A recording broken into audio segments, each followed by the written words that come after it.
كتاب الله وخير الهدي هدي محمد صلى الله عليه وسلم وشر الأمور محدثاتها وكل محدثة بدعة وكل بدعة ضلالة وكل ضلالة في النار. أعوذ بالله من الشيطان الرجيم. بسم الله الرحمن الرحيم.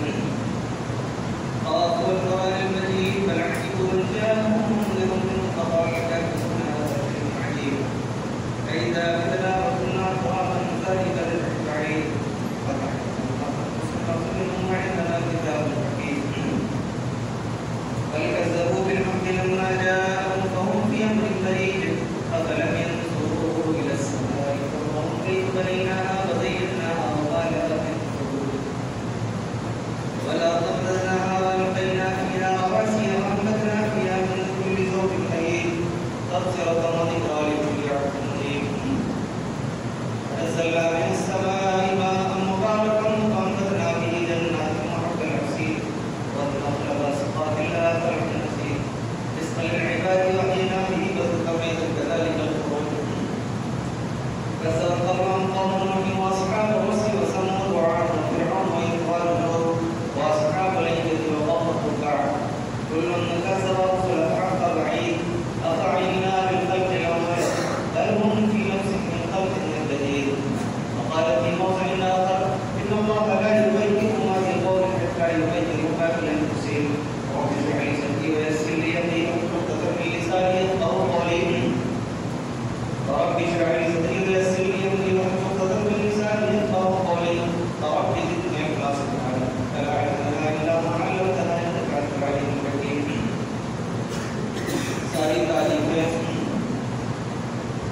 ساری بزرگی بڑائی بڑائی حمد و ثنا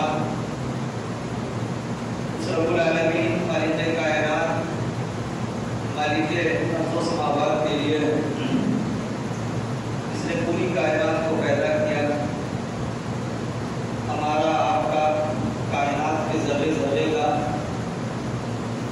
مالک ہے، خالق ہے، پالنہار ہے. بے شمار درود و سلام نازل ہو اللہ کے حبیب ماہر طبیب خاتم النبیین سید المرسلین جناب محمد رسول اللہ صلی اللہ علیہ وسلم پر جنہیں رب العزت نے پوری کائنات کے لیے مکمل نمونہ آدرش اور مثالی بنا کر کے بھیجا. حاضرین جمعہ ایک طویل وقفے کے بعد آپ کے دیار میں آپ کی بستی میں توحید پرستوں کے ذریعے محنت اور کوشش کے بعد نو تعمیر مسجد میں خطبے کا شرف حاصل ہو رہا ہے.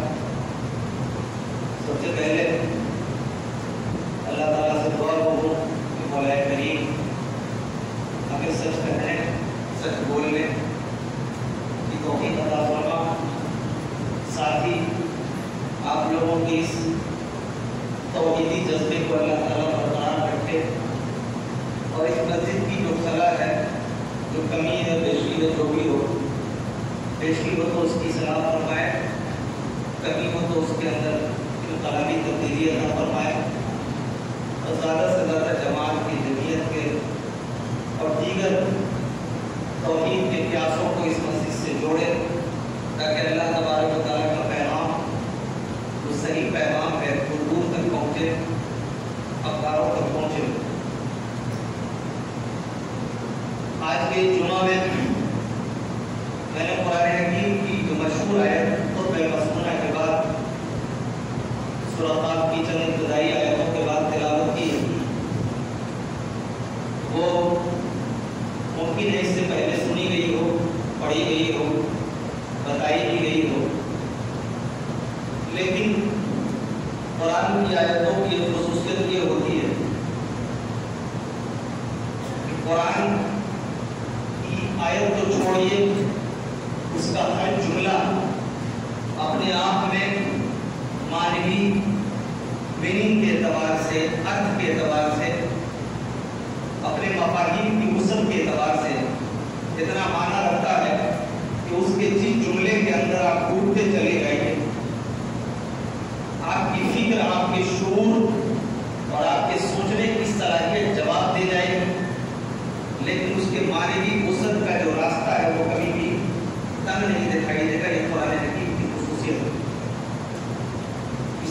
مناسبت سے میں نے قرآن کی آیت پڑھی ہے جو زندگی کے بہت سارے مسائل کو اپنے اندر سموتی ہے، سمیٹتی ہے۔ کبھی کبھی قرآن کی بعض آیتوں میں کسی خاص چیز کو ٹارگیٹ کر کے کوئی بات کہی جاتی ہے، اور بعض آیتوں کے اندر اللہ تبارک و تعالیٰ کسی چیز کو ایک فلسفے کے انداز میں کامن ایسی بات بتاتا ہے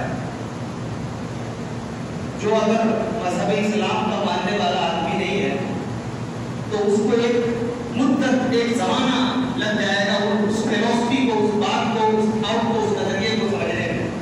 میں چونکہ لٹریچر کا آدمی ہوں تو میں نے لگ بھگ اردو لٹریچر کے علاوہ اور بھی دنیا کی جو بڑے لٹریچر شمار ہوتے ہیں، جو کتابیں جس کی وجہ سے قومیں فخر کرتی ہیں یا لٹریچر کی دنیا کو یہ اندازہ ہوتا ہے کہ ہم نے ایسے لوگوں کو پیدا کیا ہے، تو میں نے اس فلسفی کو، اس تھاٹ کو پڑھا ہے، اس لیے مجھے بہت اچھی طرح سے اس بات کا اندازہ ہے کہ قرآن اپنی بعض آیتوں کے اندر ایسی بات کر دیتا ہے اللہ تبارک و تعالیٰ قرآن کی آیتوں کے اندر، جس کو سمجھنے کے لیے ایک آدمی کو اگر اپنے تجرباتی زندگی سے گزرے گا تو جو فلسفی انسان کو اپنی پوری عمر میں سمجھ میں نہیں آتی ہے، قرآن کی بعض آیتیں آپ کو چند منٹوں میں سمجھا دیتی ہے۔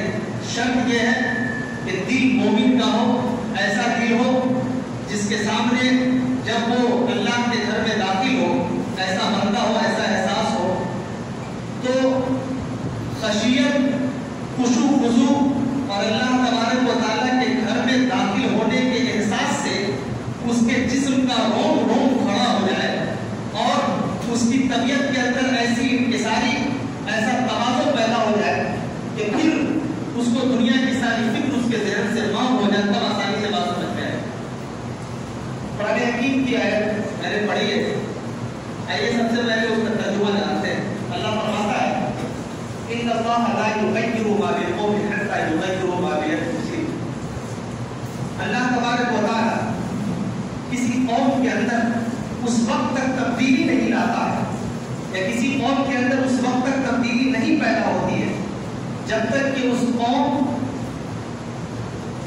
وہ قوم خود اپنے اندر تبدیلی کا کے لیے توڑ نہیں کرتی ہے، محنت نہیں کرتی ہے، کوشش نہیں کرتی ہے، یا سوچتی نہیں۔ یہ ایک آسان سا اسی ترجمہ ہو گیا۔ کمال حیرت یہ ہے کہ قرآن کی اس آیت کریمہ کے اندر اللہ تبارک و تعالیٰ نے فرمایا پہلے ان اللہ لا یغیر ما بانفسہم۔ یہاں پر جو پڑھے لکھے لوگ بھی بیٹھے ہوئے اور خاص طور سے عربی جاننے والے لوگ تو ان کو یہ معلوم ہے کہ نفس کا مطلب ہوتا ہے جان، اور جان جو ہوتی ہے وہ ظاہر ہے ہر انسان کو اپنے اپنے انداز میں اللہ تبارک و تعالیٰ نے جان دی ہوئی، ان کے اندر اپنی ایک الگ جان ہے، ان کی اپنی جان ہے۔ ایسا نہیں ہے کہ کئی جانوں کو ملا کر کسی ایک جان کے اندر ڈال دیا ہے۔ اس آیت کے اندر بعد میں اللہ نے فرمایا حتی یغیروا ما بانفسہم، تو اس نفس کے اندر اس وقت تک تبدیلی نہیں آئے گی جب تک کہ وہ خود کوشش نہیں کرے۔ یعنی قوم کی تبدیلی کو اللہ تبارک و تعالیٰ نے فرد کی تبدیلی سے تعبیر کیا ہے۔ یعنی اگر کسی کمیونٹی کو، کسی سماج کو، معاشرے کو، کسی قوم کو، کسی ذات اور برادری کے لوگوں کے اندر اگر کوئی تبدیلی لانی ہو تو اللہ فرماتا ہے کہ پہلے اس کا آغاز فرد سے ہوگا، اور اس کے لیے ہر فرد کو اس کے لیے کوشاں ہونا۔ علامہ اقبال نے بڑی اچھی بات کہی ہے۔ علامہ اقبال نے کہا کہ افراد کے ہاتھوں میں اقوام کی تقدیر، غالباً اسی آیت کریمہ سے ماخوذ یہ شعر ہے علامہ اقبال کا کہ افراد کے ہاتھوں میں اقوام کی تقدیر اور فرد ہے ملت کے مقدر کا ستارہ۔ یعنی ایک آدمی بھی کسی جماعت اور کسی مکتب فکر کا اگر ہے تو وہ اپنے آپ کو ہلکا نہ سمجھے، وہ اپنی ذاتی زندگی کو جیتے ہوئے یہ سمجھے کہ میں اس سماج، معاشرہ اور اس قبیلے کا ایک نمائندہ ہوں۔ یعنی اگر ہم توحید کو فالو کرتے ہیں، ہمارے اندر ایمان ہے، سچ راستے پہ چل رہے ہیں، ہمیں اللہ تبارک و تعالیٰ کی صحیح تعلیم ملی ہے، تو اب ہم ایک عام آدمی نہیں رہے۔ اسی لیے میں کہا کہ السجن المؤمن و جنت الکافر، کہ یہ دنیا جو ہے یہ مومنوں کے لیے قید خانہ ہے اور کافروں کے لیے جنت ہے. کیوں کہا ہے؟ اس لیے کہ ایک قیدی جب جیل خانے کے اندر جاتا ہے تو اس کی زندگی کی عام آزادیاں پوری سب کر لی جاتی ہے، چھین لی جاتی ہے.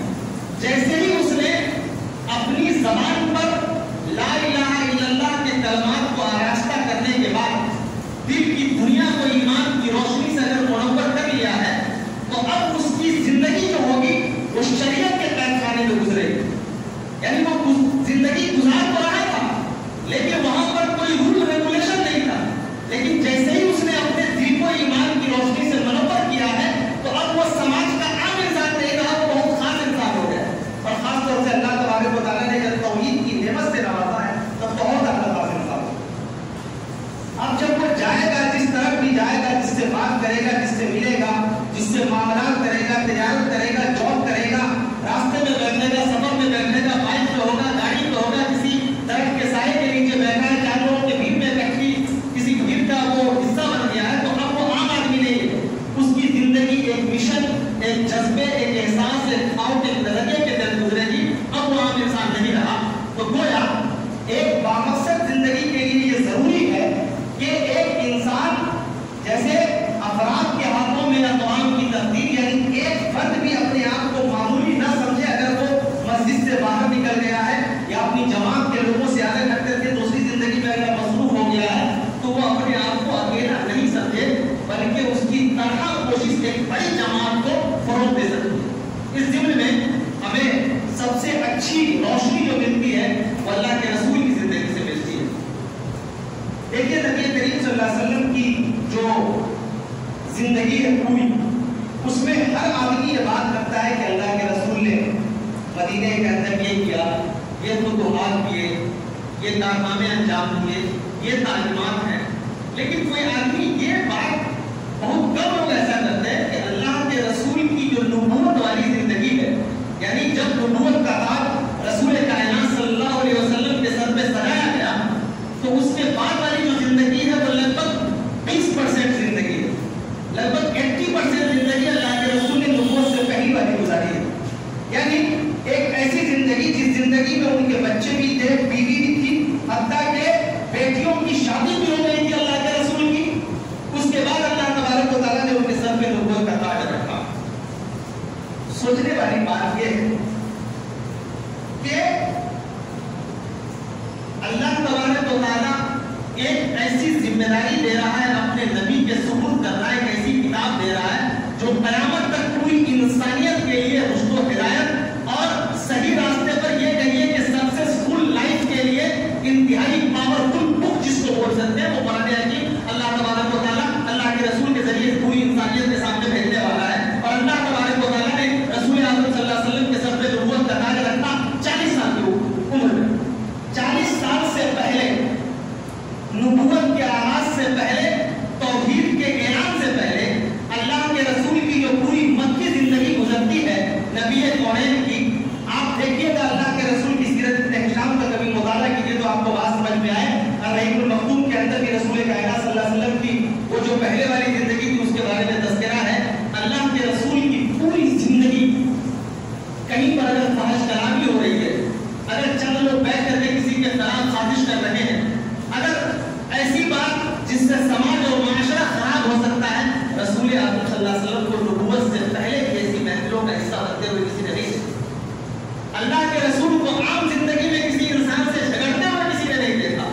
حتیٰ کہ تاریخ کی کتابوں کے اندر آپ مطالعہ کریں تو آپ کو پتہ چلے گا کہ اللہ کے رسول نبوت سے پہلے بھی کسی جنگ میں اگر شریک بھی ہوئے تو الحمدللہ اللہ تبارک و تعالیٰ نے رسول اعظم کو ایسے ڈھانچے پر تیار کیا تھا پوری انسانیت کی قیادت کے لیے کہ اللہ کے رسول کسی جنگ میں اگر شریک بھی ہوئے تو جنگ میں صلح ہو. یہ اللہ کے رسول کی خصوصیت ہے. جس مسئلے کے اندر وہ انوالو رہے اللہ تبارک و تعالیٰ نے ان کی ذات کو مکمل سنت پر بنایا. یعنی ابھی نبوت کا آغاز نہیں ہوا ہے، یہ لوگوں کو پتہ نہیں چلا ہے کہ اس کے اوپر قرآن اترتا ہے، اس کے باوجود بھی اللہ کے رسول کی زندگی سونے کا اپنا ایک معمول، بات کرنے کا اپنا معمول، بیوی سے رشتے ناطے اور گفتگو کرنے کا اپنا معمول، رشتہ داروں سے تعلقات نبھانے کا اپنا معمول، بیٹیوں کے ساتھ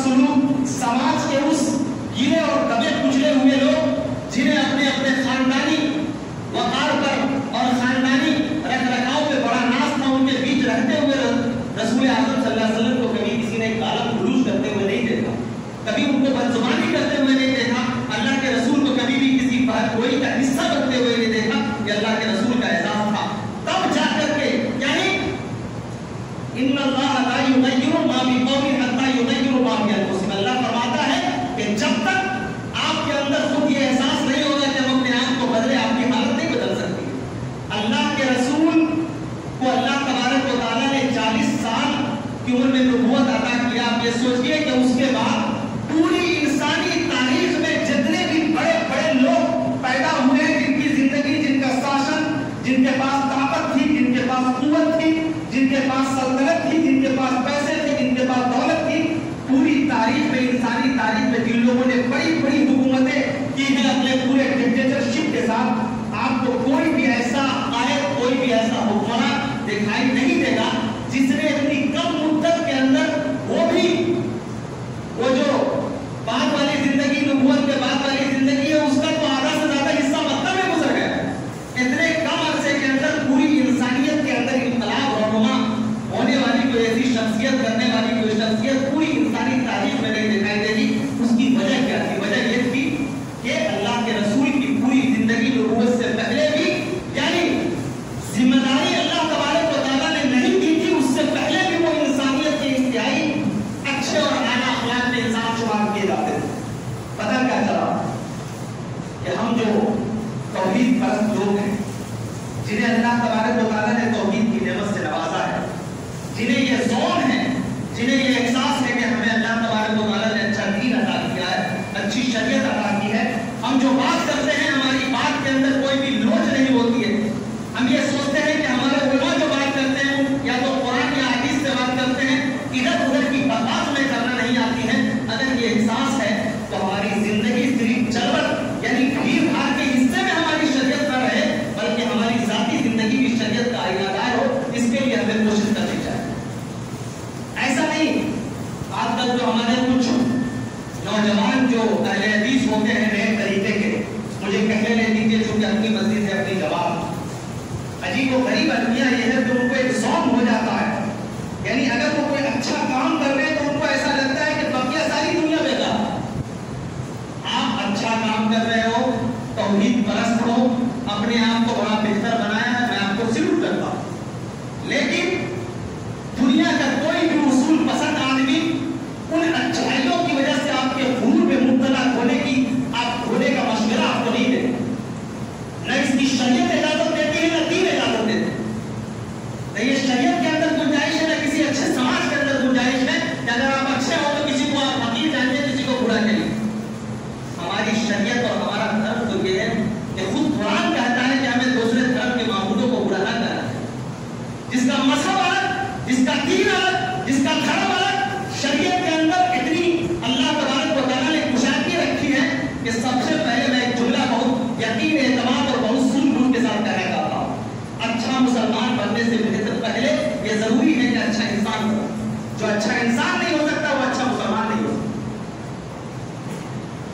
اور یہ خوبیاں اچھے انسان بننے کی صلاحیت جس کے اندر موجود اگر ہوگی، یعنی اس انسان کا کریکٹر، اس کا کردار، اس کے الفاظ، اس کے جملے، اس کی باتیں، اس کا بہیو، اس کا قول، اس کا عمل، اگر اس کی پوری زندگی اگر اچھائیوں اور ایک سمجھیے کہ رول ماڈل لائف اگر اس کی ہے، ایمان نہیں بھی ہے تو وہ پاپولر آدمی ہو. لیکن اگر اچھا ایمان ہونے کے باوجود بھی وہ خرابیاں جو انسان کو انسانوں سے دور کرتی ہیں، ایک فاصلہ بناتی ہے، اسپیس بناتی ہے، ایمان والا ہو، پوری زندگی وہ اپنے آپ کو توحید پرست سمجھتا رہے، لیکن اس کی ذات سے دوسرے کو فائدہ نہیں ہو سکتا. میں اس ذمہ میں ایک بات کرنا چاہتا ہوں. صحابہ کرام رضوان اللہ تعالیٰ علیہ اجمعین کی جو تاریخ ہے حدیث کی کتابوں کے اندر، وہ یہ ہے کہ صحابہ بیان کرتے ہیں کہ جو اللہ تبارک و تعالیٰ نے اس امت سے پہلے جن لوگوں کے مقام اور مراتب کو بلند کیا، وہ اس لیے نہیں کیا کہ ان کی نمازیں بہت زیادہ تھی، روزے اور زکات زیادہ تھے.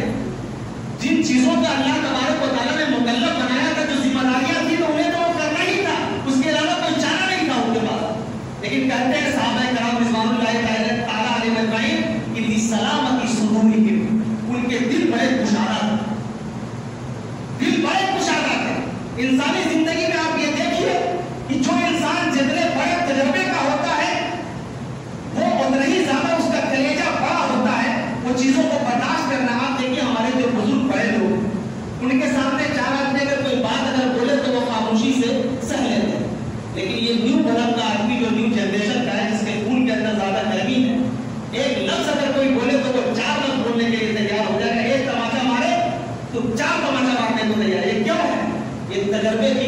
شعور کی کمی، سمجھداری کی کمی.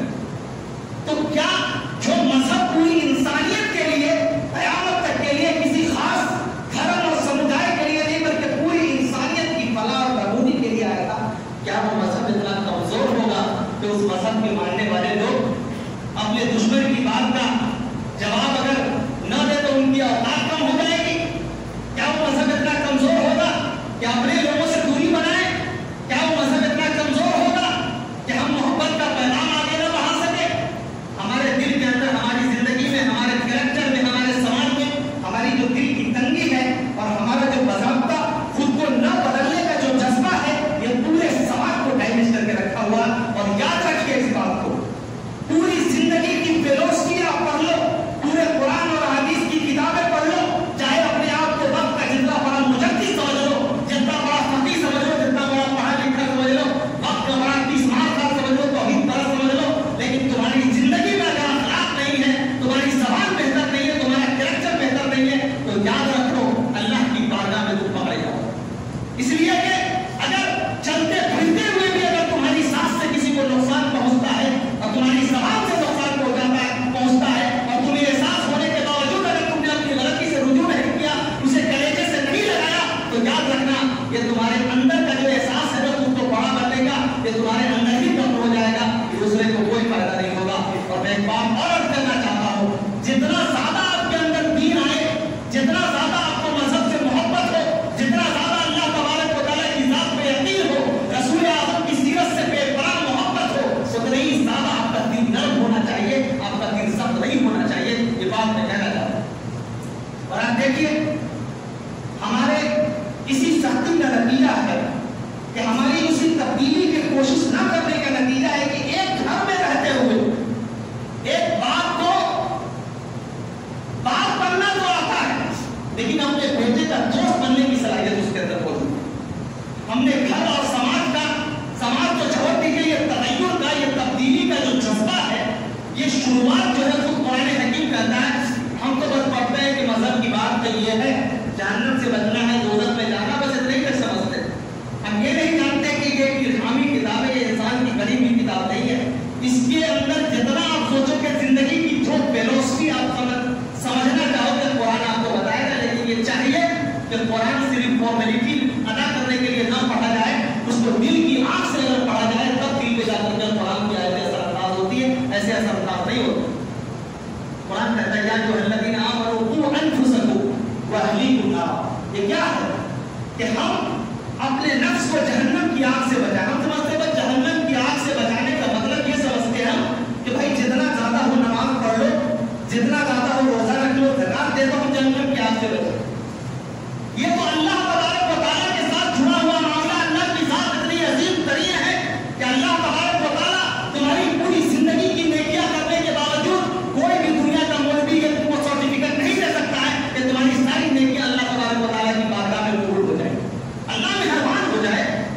صحابہ کرام رضوان اللہ تعالیٰ علیہ اجمعین ہم سے زیادہ شریعت پہ چلنے والے، رسول اعظم کی سیرت کو فالو کرنے والے، اس کے باوجود رات کی تاریکی میں روتے تھے، گڑگڑاتے تھے. اے اللہ، عبادت تو کیا ہے، ہم نے اپنے سر کو جھکایا ہے، روزے رکھے ہیں، لیکن تیری رحمتیں اگر شامل نہیں ہو تو ہماری ساری عبادتیں بتا.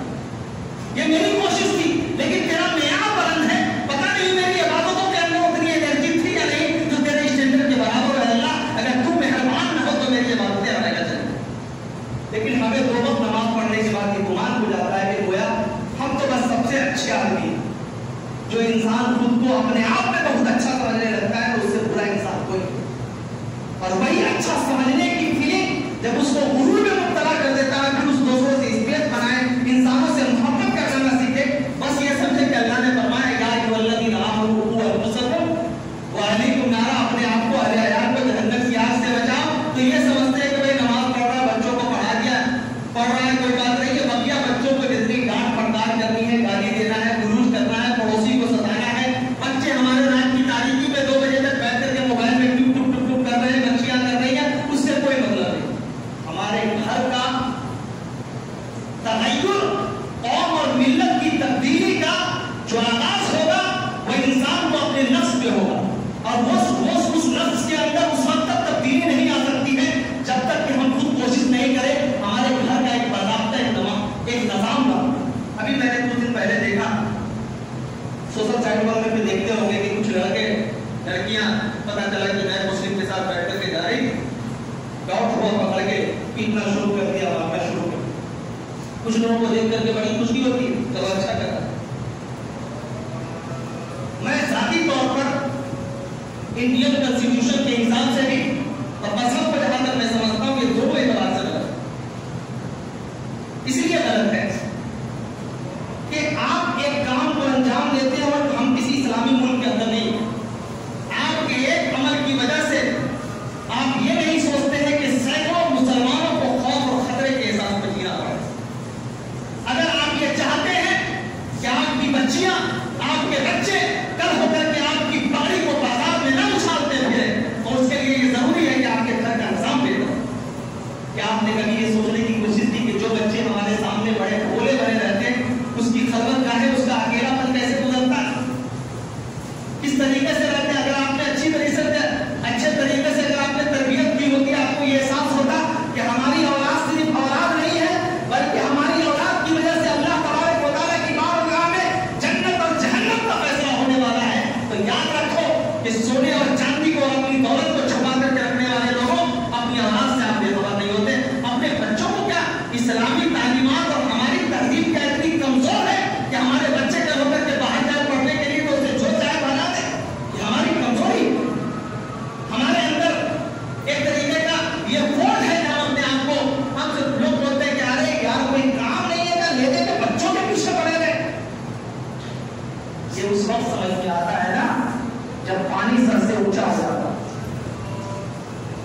ہم ایک جگہ گئے تھے ابھی کلکتہ میں, ایک جگہ تھے بہت پڑھے لکھے آدمی تھے, پیسہ والے تھے, اللہ نے بے پناہ دولت سے نوازا تھا. ان کے یہاں میں گیا تو رات میں جب قیام کر رہا تھا میں ان کے روم میں گیا تو دیکھا کہ اتنا موبائل رکھا ہوا. میں نے پوچھا کیا ہے, کہنے لگے یہ سارے بچے اور بچیوں کے موبائل ہیں. آپ اپنے پاس کیوں رکھتے ہو؟ رات جیسے ہی 10 بجاتی ہے گھڑی یہ سارے موبائل لے کر کے میں اپنے پاس رکھتے ہیں. یہ میرے گھر کا رول ہے, میرا بچہ 10 بجے کے بعد موبائل یوز نہیں کرتا اور مغرب سے لے کر کے عشاء تک, عشاء کے بعد بھی کھانا وغیرہ سے فارغ ہونے کے علاوہ بقیہ وہ پڑھائی کرے گا میرے سامنے کرے. آپ زندگی کے ہر معاملے میں مصروف ہے, ہر معاملے کے دوستوں کے ساتھ گپاشی کرنے کے لیے آپ کو وقت ہے, بازار میں 10 منٹ کا کام ہے 1 گھنٹہ لگانے کے لیے آپ کے پاس وقت ہے, دروازے پہ بیٹھ کر کے 2 گھنٹہ میٹنگ کرنے کے لیے وقت ہے, لیکن 1.5 اور 2 گھنٹہ 1 گھنٹہ آپ کو بچوں کے لیے دیں. جو بچے آپ کے ساتھ میں بھی عزت کا ذریعہ بنے گا اور اللہ تبارک و تعالیٰ کی بارگاہ میں خطاب کریں گے. آج بہت زیادہ ضروری ہے کہ اپنے بچے اور بچیوں کے اندر بہت سارے لوگ بیٹھ کر کے چوک چوراہے پہ اور دروازے پہ بیٹھ کر کے لمبا لمبا ہنستے رہتے ہیں کہ ارے وہ مولانا یہ ہو گیا, وہ فلانا ہو گیا, اس کی بیٹی ایسی ہو گئی, اس کا بیٹا ایسا ہو گیا. ارے یار تم اپنی فکر کر لو. اس لیے کہ قوم کو اگر بہتر بنانا چاہتے ہو تو تمہارے اندر میں جو اختیار میں جو چیز ہے جو پاسبل ہے وہ کر سکتے ہو, وہ یقین کر لو. اگر تم نے اپنے ایک بیٹی کا ایک بیٹے کو بھی اگر تم نے رول ماڈل بنا دیا سمجھو کہ تم نے سماج اور معاشرہ اور سوسائٹی کو بہتر بنا دیا. اس لیے کہا تھا ورنہ آپ کا شخصیت ہے کہ تم مجھے بہترین مانو میں تمہیں بہترین سمجھ دیتا ہوں. کیوں؟ اسی لیے تو, اور اس کو ثابت کیا ہے رسول اعظم صلی اللہ علیہ وسلم کی زندگی میں ازواج مطہرات نے. ان کی زندگی آپ پڑھے تو صحابہ کرام اور صحابیات کی جو پوری تاریخ ہے وہ کیا ہے. اب سوچئے ایک بات کو ہم بڑی آسانی سے لیتے ہیں. سعد بن ابی وقاص رضی اللہ تعالیٰ عنہ تغیر اور تبدیل سینسیٹیو اور اپنی ذاتی زندگی میں صحابہ کرام کتنے حساس تھے. حضرت سعد بن ابی وقاص رضی اللہ تعالیٰ عنہ اللہ کے رسول کی بارگاہ میں آئے, عرض کیا اے اللہ کے رسول آپ دعا فرما دیجئے کہ میں مستجاب الدعوت ہوں گا, یعنی میری دعا قبول ہو جائے تو میں دعا کروں اللہ تبارک و تعالیٰ کو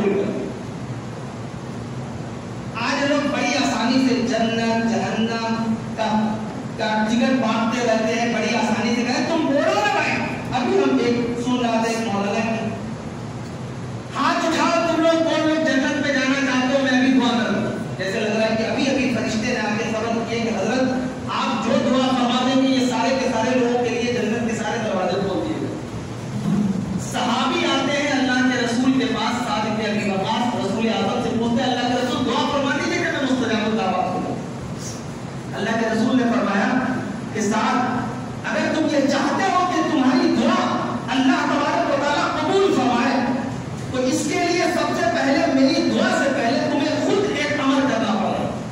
اور شارٹ بہت جامع قسم کا لفظ رسول اعظم صلی اللہ علیہ وسلم نے فرمایا. کہا ساتھ مجھے اللہ کے رسول کیا کرنا پڑے؟ اللہ کے رسول نے فرمایا اطیب طعامک، اپنے کھانے کو پاک کر لے. اب دیکھیے کھانے کو پاک کرنے کا کیا مطلب ہے؟ یعنی تم جو کھا رہے ہو، جو بچے کو کھلا رہے ہو، تمہاری زندگی میں جو رزق جڑے ہوئے ہیں اس رزق کے اندر رتی برابر بھی کہیں پہ حرام کا شائبہ. کسی سے غلط پیسہ، کسی سے کسی کی آنکھ میں دھول جھونک کر غلط طریقے سے پیسہ ہینڈ کے رکھ لیا. اس کے بعد اللہ کے رسول نے اللہ تبارک و تعالیٰ کی قسم کھا کر کے کہا کہ جس کے بدن کے اندر حرام کا ایک لقمہ بھی اگر چلا گیا، اللہ تبارک و تعالیٰ 40 دن تک اس کی عبادت کو قبول کرے. ہم سمجھتے ہیں بس ایک نارمل سی بات ہے، یہ شہادت کہے عزت میں قدر رکھنا ہے، جو آسان سمجھتے ہیں مسلمان. ہم یہ چاہیں گے کہ ہماری پوری زندگی کرائم اور ہماری پوری زندگی اللہ تبارک و تعالیٰ کی شریعت کے مخالف، اور بچے کو ہم سمجھیں گے کہ یہ مجدد المسانی سید احمد شریف اور صحابہ کرام کے یہ مبلغ بنے اور ان کی قیادت کرنے والی ایک بڑی شخصیت بنے. ایسا ہو سکتا ہے؟ یعنی ببلو کا پیڑ لگا کر کے آپ میٹھا میٹھا آم کھانے کی کوشش کر رہے ہو. یہ ہماری پوری زندگی کا جو نظام ہے، چاہے وہ ہمارے مسلکی اعتبار سے ہو، مذہبی اعتبار سے ہو، ملکی اعتبار سے ہو، کسی بھی اعتبار سے اگر آپ تبدیلی چاہتے ہیں تو لمبا لمبا لیکچر دینے کے بجائے یہ ضروری ہے کہ آپ اپنی زندگی کا آغاز خود اپنی ذات سے کریں. آپ کی زبان سب سے پہلے میٹھی ہونی چاہیے. اس لیے کہ ایک موقع پر اللہ کے رسول نے فرمایا میں نے زیادہ تر لوگوں کو جہنم میں زبان کی وجہ سے کرتے ہوئے دیکھا ہے. جہنم سن لیتے ہیں، بات سن لیتے ہیں، جہنم کا احساس جس وقت پیدا کر لو گے نا، آنکھوں کی جو نیند جو بڑے سکون سے لیتے ہو خراٹا لے کر کے، خراٹا تو کیا آنکھ بند کرنا بھول جاؤ گے. رسول اعظم نے فرمایا تھا ایک موقع پر کہ لوگوں میں نے جو منظر میری آنکھوں نے دیکھا اللہ تبارک و تعالیٰ نے دکھایا ہے، اگر تمہاری آنکھیں دیکھ لیتی تو تم روتے زیادہ ہنستے کم. یہ احساس اللہ کے رسول جسے اللہ تبارک و تعالیٰ نے معصوم نہیں خطا بنایا، رسول اعظم صلی اللہ تبارک و تعالیٰ نے جو مقام اللہ تبارک و تعالیٰ نے عطا کیا تھا اپنے محبوب کو، اس کے باوجود ان کا یہ احساس کہ یہ کہے کہ لوگوں میں نے جو دیکھ لیا ہے تمہاری آنکھیں روتی زیادہ ہنستے کم.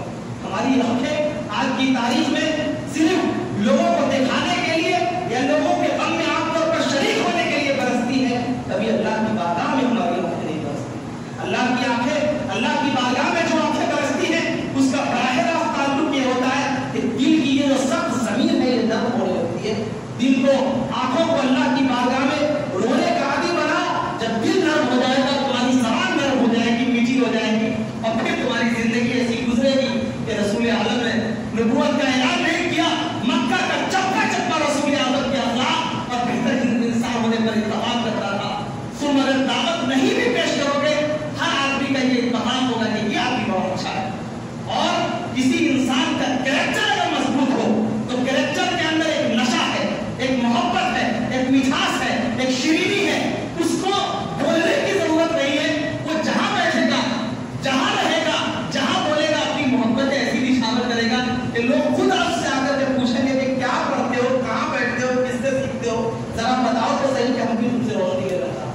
یہ چند باتیں تھی تو مجھے لگتا ہے کہ متعین وقت کی خلاف ورزی کرتے ہوئے کچھ آگے وقت بڑھ کر باتیں نکل جاتی ہیں جب دل میں بہت سارے درد ہوتے ہیں اور پیغامات بکھرے ہوئے ہوتے ہیں تو لگتا ہے کہ ایک ہی مرتبہ ساری بات بیان کر دی جائے. جو بھی باتیں بیان کی گئی ہیں مانا یہ نہیں رکھتی ہے باتیں کہ آپ کتنی باتیں پوری یاد ہیں. چند اسباب، چند درس بھی آپ کے ذہن میں اگر محفوظ رہ جائے.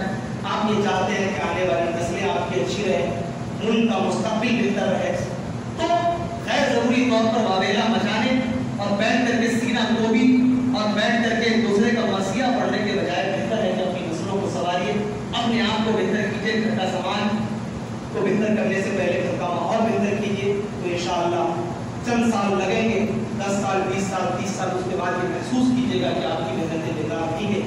اللہ تبارک و تعالیٰ سے دعا ہے کہ مولا کائنات ہم تمام لوگوں کو سننے اور سمجھنے سے زیادہ اس پہ عمل کرنے کی توفیق عطا فرما. ہم تمام لوگوں کے قلوب کے اندر باتیں اتارتے ہوئے ہماری زندگی کے ایک ایک لمحے میں اسباب کو ہماری زندگی کا نمونہ بنا دے. اقول قولی ھذا استغفر اللہ لی ولکم.